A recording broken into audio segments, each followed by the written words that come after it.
talked about a bit. She alluded to some of the mountains and the valleys. Tonight I want to declare, though, and I want to share that in the undulation of life, we see God. At this place, we see God's hand. We see God who comforts us. We see a God that gives us hope. And we see a God that takes delight in our celebrations, in our moments when the mission and vision of his kingdom to come are realized. And when we travel that narrow path into the shadow of death, he's with us. And when we are on the mountaintops of celebrations, he hears us and he cheers with us. At HD, we cultivate the character of students through learning for that life of service to that God. This means when we graduate students, competent students who are compassionate, creative, resilient, and reflective, and we work towards this, and we do this while we undulate. It's not always simple. It's not always easy. And we know that, and we've felt that in the last number of years, or a number of months. I don't think I handed these out, so I'll hand them out at some point. You should have in front of you an executive summary of our new strategic plan. Cheryl's going to see, she takes care of all the ideas and all the things that need to happen around here. These will just get passed out. At some point, take a look at this. This is an executive summary of our new strategic plan that was drafted over the last summer. And I want to draw your attention to a couple things on that. As it comes around, just take your time, take it with you. This is just the executive summary. How it fleshes itself out it's just a lot of details we weren't going to trouble you with. This is a one-page executive summary of it. You'll notice that one of the keys to the future of HDCH is the development of our teachers. Our teachers see trends, they know the context, and they're incredible discerners of the times. Their development in the nuances and shifts of learning will determine the pace and depth of exceptional learning that will happen here. We have to continue to invest in our teachers and continue to invest in their development. You'll also notice on that page, one of the keys to the future of HDCH will be facility development. It's also key. If you've been following closely to HDCH over the last 4 years, we've been improving the building one little piece at a time. Like the renovation of this last summer. If you have a chance on your way out, the art room's lights are still on. You should be able to see it from the library. Take a wander down. Check it out. It's brand new. It happened this summer. And I can say this, it's going over extremely well. Our kids love it. I think your kids probably have told you about it if they're in the art room. But I think this is only the appetizer.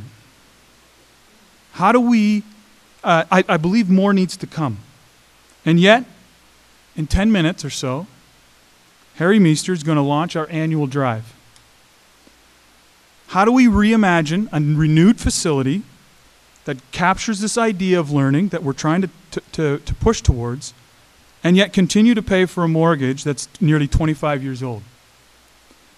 How can I even dare to dream when we still carry this with us? Well, I dream today, and I'm encouraged today about a renewed facility because of this story, and I want to tell it to you. When I started here in 2001, I sat in this room almost to the day. Sat over there. I wasn't on camera. I was sitting with about 5 or 6 new teachers, a couple of parents, and one of the parents was a guy by the name of Doug Buchanan. I sat with him as we went through the financials, and it was shared that we were $4.1 million in debt and that we were running a deficit of $200,000. Nobody asked a question. Nobody said a thing. Being new to the school, I looked at Doug Buchanan and I said, "Is this normal? What are we getting into?" Doug said, "It seems alarming that nobody's asking questions." Doug was concerned. We talked a little bit more through the night. 4 years later, our debt was nearly $5.1 million. Doug became the treasurer of the board. At that time, the direction of the school and the leadership of this school, board administration said we need to do something about this. We need to take care of our finances, and we need to take care of the debt millstone that hangs around the neck of HDCH. In 2006, HDCH hired 2 very important people. Sherry Ozinga and Harry Meester became the directors of finance and the director of recruitment and advancement. And I want to share today that when you look at the current debt that we currently have today, those 2 people need ovations. It's really important that we share that tonight. And you'll hear more of it tonight. You'll hear that stuff. But those people, what they've brought us to today, has made it manageable.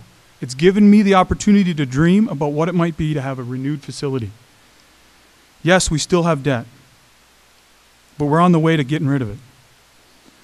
We have a debt in two ways. We have a mortgage and we have promissory notes, and the board sees those differently. You need to know that.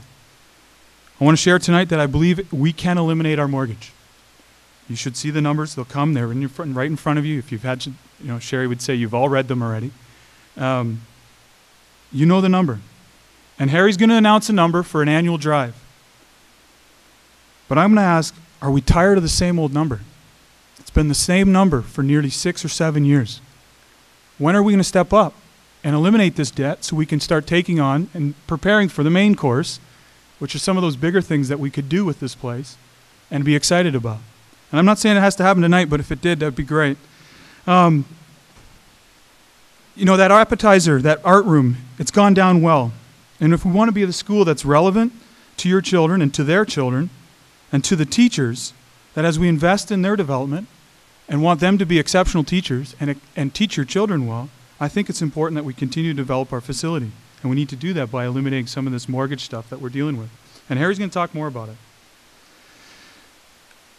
I don't only want to talk about that tonight. I want to talk about other things. There's a couple things coming up. I want to talk to you about an exhibition of learning that's coming on November 30th. Our students are going to be showing some of the stuff that they've learned in the first 10 weeks of the semester. I'm really excited about this day. I think I'm also very nervous about this day. It's going to be a public day. You're going to get to come in and see what your kids are learning in their classrooms. But I think it's going to be a good day for us to take delight in what our kids are doing. It's going to start with an assembly. It's going to end with a special final presentation. And on November 30th, I want you to come out and see what your kids are doing. Take some time out of your day. Ask your child when they're going to be presenting and see if you can't make it out for their presentation or whatever that exhibition might look like. And there'll be more details as they come up on our website. So I want to invite you out to that. And it's events like this. It's events like this that get me excited about seeing the staff work so hard and design projects and enhance the learning of the kids in their classrooms and see kids then build and design and learn. That gets me excited. It gets me excited to see them push the boundaries. In the last month, I've seen our library turned into a media studio. I've seen our computer lab turned into a learning center. I've seen classrooms as learning communities. HDCH is pushing parameters. Our students push the parameters. The students are learning and they're forcing us to consider what this place can be in 2015, 2020, and 2030. Our projects are developing, our skills in communicating what we've learned are developing, and as our students grow in these skills, they're pushing us. They're pushing us as adults, and they're forcing us to become better. And all of this is well documented of a time when enrollment suffers in Ontario. And we ask questions like, where are we going to get kids from? You got to ask those questions. They're real. It's frightening. But I need to say this. HDCH has never been defined by its enrollment. It's always been defined by its mission and its vision. And sure, this past year we've had a good year with enrollment. We had a great year. It was a fantastic year for us. But that doesn't always happen. Sometimes it goes down and sometimes it goes up. But if we define ourselves by enrollment, we will undulate with enrollment. We need to define ourselves by the vision and our mission. The mission of HDCH to cultivate the character of teenagers through learning for their life of service to God is as relevant today as it was when it started 57 years ago. Our community needs HD. Our province needs HD. Our country needs HD.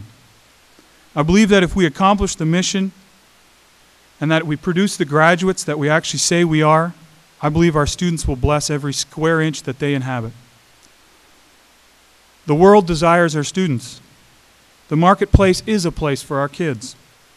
I believe that it'll be a Christian high school kid that reimagines the and troubleshoots the economic discoveries that we could have in the future. I think it's going to be a Christian high school student that will sit on a panel and develop public policy that will bring justice and seek for justice. I think we're going to produce more PhD students. I think we're going to produce more farmers that are going to feed our cities. I love that little slogan. And I think we're going to keep doing what we're doing. And we're going to keep Christ center at everything we do. The world needs our graduates. The world groans for students that have a moral compass, who've been sharpened by the Word and prepared to engage and create culture. I think God wants our students to serve Him. And I think that's why we exist.